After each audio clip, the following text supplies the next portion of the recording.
بسم الله الرحمن الرحيم. الحمد لله رب العالمين، والصلاة والسلام الأتمان الأكملان على نبينا محمد وعلى آله وصحبه أجمعين، وبعد.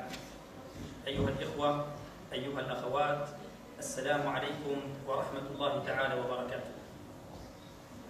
في البداية نشكر مجيئكم واعتناءكم بهذه الدعوة وزيارتكم بهذا التجمع الكريم إن شاء الله تعالى. قبل أن نتحدث عن شيء من أعمال شام شريف وعن جيل القرآن، حبذا لو نستهل هذا الكلام ببرومو تعريفي عن جيل القرآن، ثم بعد ذلك إن شاء الله يتوالى الحديث.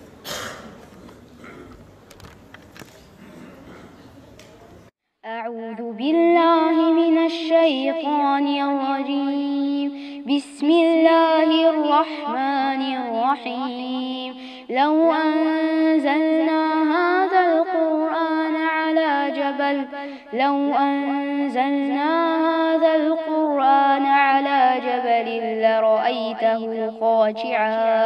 لرأيته خاشعا متصدعا من خشية الله. وتلك الأمثال نضربها للناس لعلهم يتفكرون.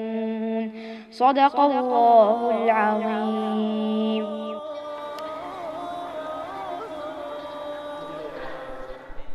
بسم الله الرحمن الرحيم، والصلاة على سيد المرسلين، أما بعد، فإن لله أفضالا متواليات في أحلك الظروف وأصعبها، وكم من مصيبة جلبت غنيمة ومنحة جاءت في ثوب محنة. وها هم السوريون في مهجرهم في بلاد العثمانيين يجمعون شباب الجيل القادم، أمل الأمة، على مائدة العلم والفكر والعبادة. يا حامل القرآن، قد خصك الرحمن بالفضل والتيجان والروح والري. ويشكلون في اسطنبول معهد جيل القرآن ومدرسة جيل القرآن للذكور والإناث كل على حدة. ومن جامع السلطان سليم انطلقنا، وفي وقف السلام لنا فسحة للخير اغتنمناها. والهدف الأول والأخير السعي الحثيث لفهم نصوص كتاب الله من غير تمييع مذهب لروح النص، ولا تشدد ينفر الآخرين ويمنعهم التزود من هذا المعين. في مدرسة جيل القرآن ومعهد جيل القرآن كل شيء في مكانه وزمانه، فللدراسة والجد وقت لا يتعداه، وللمرح والنشاط وقت ومكان لائق بهما. يا دائم الترتيل للذكر والتنزيل، بشراك يوم رحيل.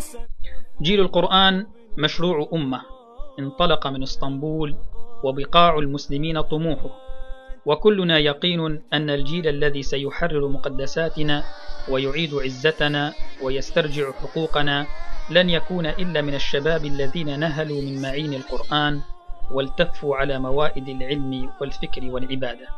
وإنا لنرجو أن يكون شباب وفتيان جيل القرآن بعضا من هذا الجيل المرتقب. قال تعالى: إنما يخشى الله من عباده العلماء.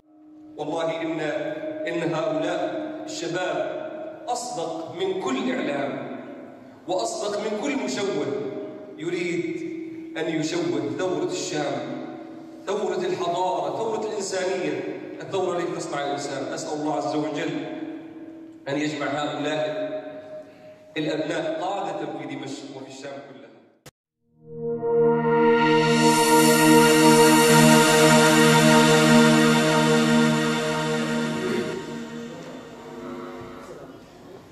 نعم أيها الإخوة، بمثل هذا الجيل الذي ينشأ في بيوت الله سبحانه وتعالى وعلى طاعته، يمكن للأمة الإسلامية أن تضع أولى خطواتها على طريق النصر واستعادة عزتها ومجدها الغالي.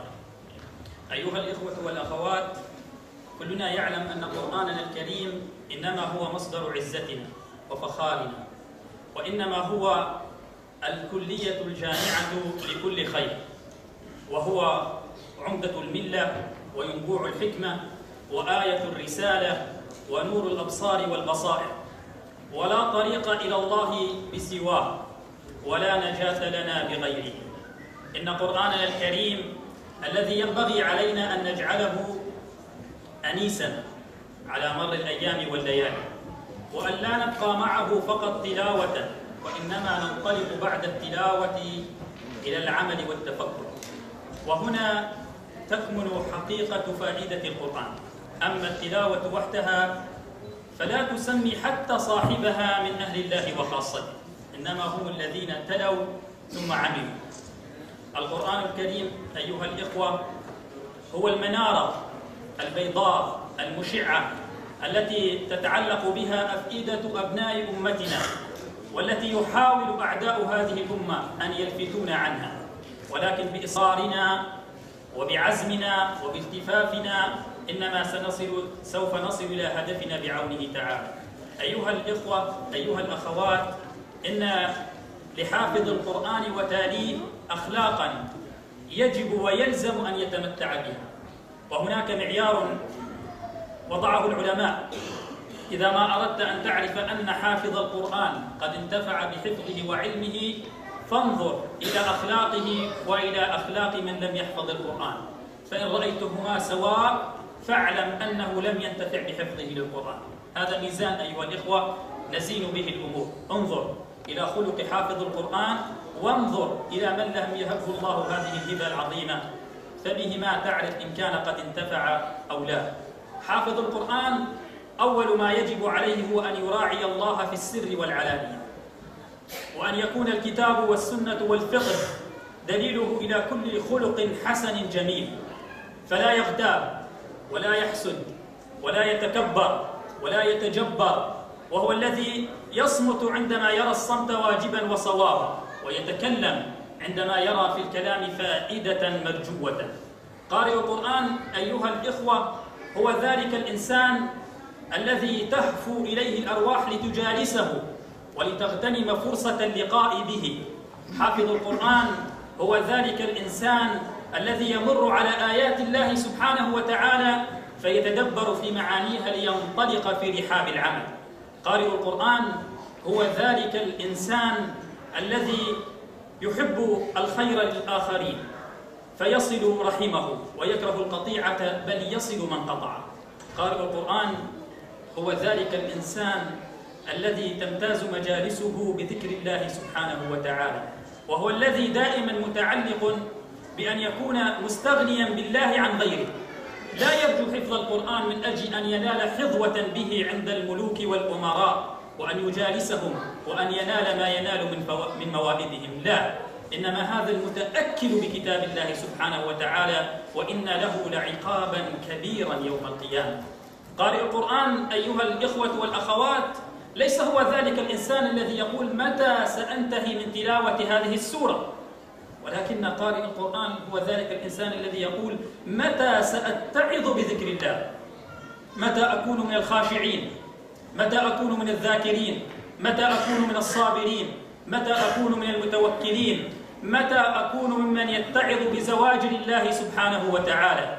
لذلك ترى ابن الجوزي رحمه الله تعالى عندما وقف مع قول النبي صلى الله عليه وسلم في الحديث الذي يرويه عبد الله بن عمرو بن العاص، يقال كما قال النبي صلى الله عليه وسلم لصاحب القرآن يوم القيامة: اقرأ وارتق ورتل كما كنت ترتل في الدنيا فإن منزلتك عند آخر آية تقرأها.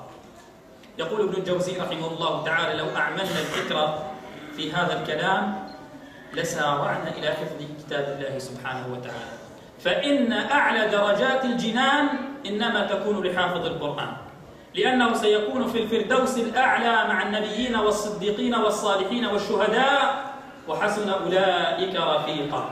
أيها الإخوة، نحن في غربتنا ربما نصنع نصرا لأمتنا، وربما كما قيل جاءت المنحة في ثوب المحنة.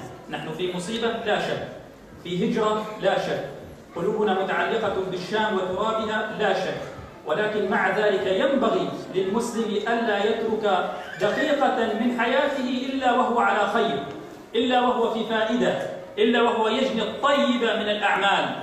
لذلك ربما يخرج من هذه النماذج التي رأيتموها من جيل القرآن وغيره قادة يعزون الأمة. وأنتم تعرفون أيها الإخوة أن الأرقام الصعبة التي هزت دولة إسرائيل، وأنتم تعرفون أن الأرقام الصعبة التي هزت دولة إسرائيل أيها الأخوة والأخوات إنما تربت في المخيمات والمهاجر. كل الأرقام التي تحفظونها، يعني سواء كان عبد العزيز الرنتيسي ولا إسماعيل أبو شنب ولا نزار ريان، كل هؤلاء أيها الإخوة وغيرهم كثير إنما تربوا في المهاجر وتربوا في المخيمات وفي بيوت اللجوء، ولكن الله سبحانه وتعالى جعل منهم شعلة وجعل منهم نافذة للخير. ما زال العدو عندما يتذكر أشخاصهم وأسماءهم يهتز ويرتعد.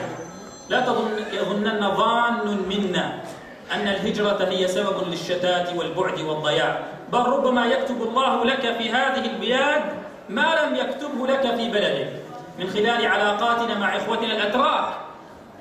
وأنتم ترون هم لا يقصرون في خير، بل ربما نستطيع أن نقول لأمر يريده الله أن الله سبحانه وتعالى بعد هذه الثورات أسقط كل الكذب القوميات والوطنيات. انظروا إلى استقبال العرب للسوريين، انظروا إلى مخيم الزعتر تلك المقبرة الجماعية، انظروا إلى استقبال إخواننا في لبنان، انظروا إلى المهزلة التي تصنع في مخيمات اللجوء في العراق. ولكن إذا ما جئنا إلى تركيا فإنما نرى حسن الاستقبال وحسن الضيافة وحسن الوفادة إلى إخواننا، ولا يربطنا بهم من رابط إلا الإسلام.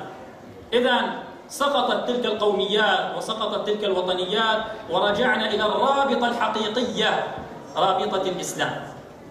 ما قصروا في شيء كما قلنا، وعلى رأس الجمعيات والمؤسسات والمنظمات التي تعمل لأهلنا في سوريا من أول انطلاق الثورة وإلى الآن لا يكلون ولا يملون، يخاطرون بحياتهم، يمشون تحت الرصاص، وربما وقع منهم الجرحى من أجل أن يغيثون سواء في سوريا أو في تركيا. فتحوا لنا أبواب الجامعات وأبواب المعامل والمصانع والمدارس وهم لا يقصرون. وأنتم تعرفون أن هناك ضغطا على من يسعى لخدمة السوريين. في أولى المنظمات طبعا منظمة الإيهاها، ذلك العلم الذي أصبح معروفا في سوريا. قبل حقيقة الثورة ما كان أحد يسمع نحن السوريين في الإيهاها مع أنها منظمة عالمية، لكن أصحاب المصائب وأصحاب يعني الكوارث يعرفون الإيهاها. فلما جاءت مصيبة أهل سوريا عرفنا من هي الإيهاها، وأيضا عرفنا من هي جمعية إسماعيل السلطان سليم، جمعية إدف، كل هذه الجمعيات التي تسعى لنفع إخواننا في الداخل وفي الخارج.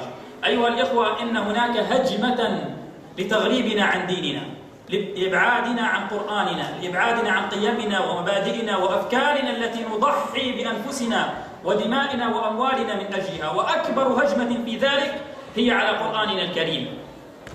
لذلك عدونا عرف قيمة هذا القرآن فقال فيه أقوالا عجيبة بديعة.